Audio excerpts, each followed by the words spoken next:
I took time off work to be the maid of honor for my best friend, Anna. When I landed, she greeted me with a welcome gift, an iPhone, designer perfume, and a check for $5,200.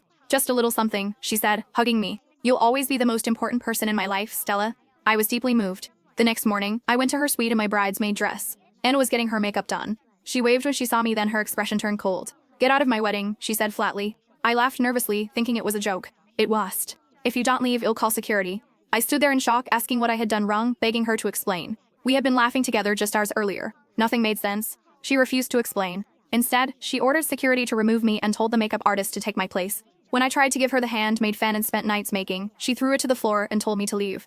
Back in my room, I texted her to say I was still nearby if she needed me. The message failed. I was blocked. Security escorted me out of the hotel. Desperate for answers, I called her fiancé. He insulted me and hung up. One word he used made my stomach drop, and suddenly everything felt connected. I returned Anna's gifts, thinking she believed I wanted her money. I told her I didn't care about any of it. I just wanted my friend back. She told me to leave or she'd call the police. I left with the gifts she'd thrown after me and booked an early flight home. My boyfriend told me I'd done nothing wrong. My roommate comforted me. I tried to believe it. The next morning, I returned to work only to be fired on the spot by the chairwoman of the board. No explanation, just open disgust. A coworker later muttered the same word Anna's fiancé had used. For the third time in 2 days, I was escorted out of the building, accused of something I didn't understand, punished for something no one would explain. As I stood outside with my belongings, one thought finally broke through the confusion. Someone had decided to destroy me, and this was only the beginning.